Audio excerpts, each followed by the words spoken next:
SonicStage.com.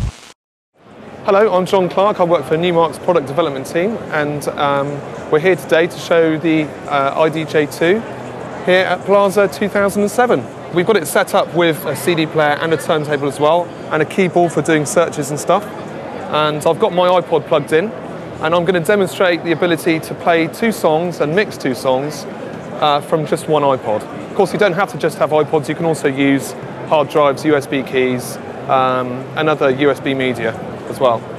So if we have a look through, I've got my library here, and I'm able to go and do browse by tracks, albums, artists. I can browse by genre, BPM, year, and I can also go in and look at playlists which I prepared already on my iTunes at home. And basically I can go into these lists, and I can find a song to play and send it straight to a deck. In this case, I'm going to set it to deck A and play it out. Or we can indeed go to load another song onto deck B and play that one out. So basically, you can play 2 songs from one iPod, but it doesn't just stop there. You can do searches, you can do the playlist. You can also use the crate, which is our sort of on-the-go playlist, and I can demonstrate that we can find a song and do pitch adjustment. So let's do that. So I've got this song here, which I'm going to send straight to deck B, and I can set the pitch range to be anything from 0 through 6, 12, 25 and minus 100 and plus 25% pitch, in addition to doing key lock. So if I go to that here, we've got key lock. Currently we've got key lock on, so if we make any changes, it keeps the key locked, despite the fact that you're changing the tempo. And you go down to minus 100%.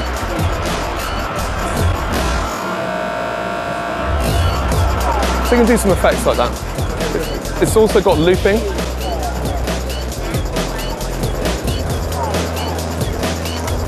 So we've got a loop running there, re-looping.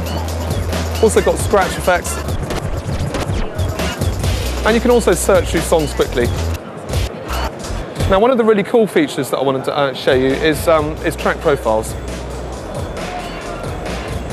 Track profiles show you where a song, where the song's energy is. Come have a look. We've got basically this part of the song here is playing through. You can skip through to portions of the track that you want to get to. So if you want to queue up a part of a song, you can go straight to it.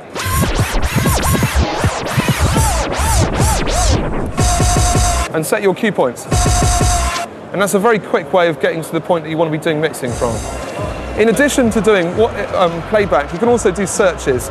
This keyboard, you can plug in any USB keyboard and do a search. In this case, I'm going to do a search for a track search. And it's found the song that I wanted to play. And I'm going to send it straight to deck A and play it. Or you can save it to the crate for later. And from the crate, you can have a list of songs which you can reorder.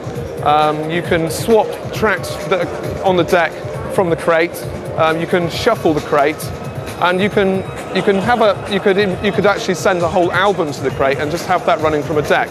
So it's not just a mixer. It's a player as well. It's very configurable with lots of different types of external sources, and it plays all kinds of iPods, including the new iPods.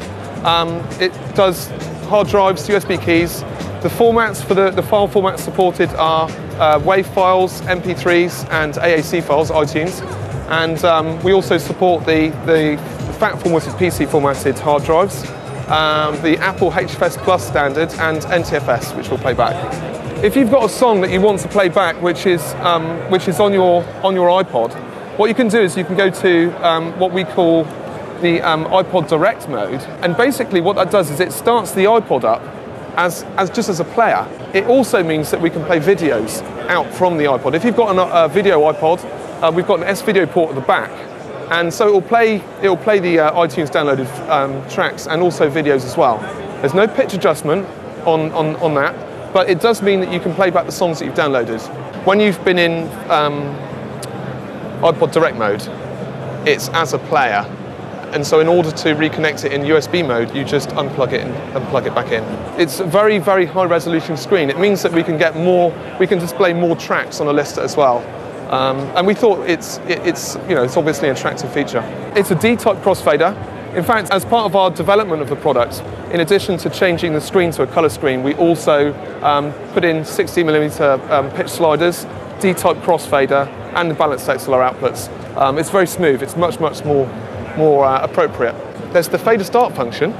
Fader start is good for basically when you've got tunes. You can automate tracks loading from the crate to one deck and then the other potentially, and then you can use the fader start function. So just when you move the crossfader across, it'll automatically start playing that track.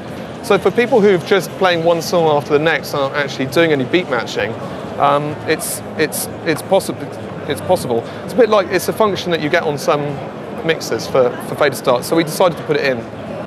So I'll just quickly load a track to a deck, and I'll set the mode on deck A to fader start Q.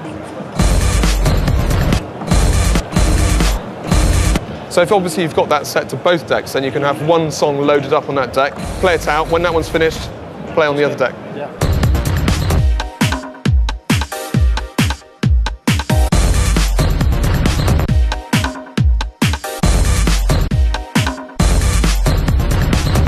So it's just one of the mode settings. The other mode settings are the track loading allows you to manually load a track to a deck. Automatic will load the next song and pause it. Continuous will load the song and start playing it. And cyclic, will load the next song and send the last track play to the bottom of the crate list, so you can have a rolling list. And you can do that for both or one deck. The time display is just elapsed or remaining. And in the pitch range tab, you can change the range of the pitch slider from 6 through to 25 and key lock on or off. So that's the mode settings. The jog wheels function as pitch bending, searching, scratching, but they don't control the user interface. That's solely done through this rotary here. So you don't have to stop one thing to start another. In other words, this is a multitasking product. You're never hindered in any way. The only time that you're hindered is, for instance, you can't load a song to a deck if it's already playing. The 2A and the 2B buttons are dimly lit, just to say you can't do that. When it's paused, you can then load it. So, but in other cases, you can have two songs playing. You can do a search for the next song and put that into the crate. You don't have to stop a deck to do a search. Right. Does it load stuff into RAM, or is it just playing straight off hard drive? What it does is it loads as much of the audio around the play point into RAM. So if the play point's at say 10 seconds, then there'll be enough audio loaded from the iPod or the hard disk. If you spin it back, it will always be there. Does that make sense? So it basically has enough room for maneuver. It loads as much as it needs into RAM, and also it loads in the loop in points, the cue points, things like that. So it's instant start. This caters to quite a broad market. It's not just like mobile DJs or club and pub DJs. It also caters to people who want to play at home, yeah, I mean it's a durable piece. It's got aluminium extensions here. We've added the balanced XLR outputs to the back to cater for mobiles, and we're also going to be producing a flight case for this, so that it's sort of road ready. People come over and ask, what is it? When they realise that they can play two songs from an iPod and do beat matching and mixing and all the looping and stuff like that, it's like, how does it do that? Which is quite cool. So how much is it? It's going to cost £499 in the UK, and it's going to be available in a couple of weeks, at the end of September. Right. SonicState.com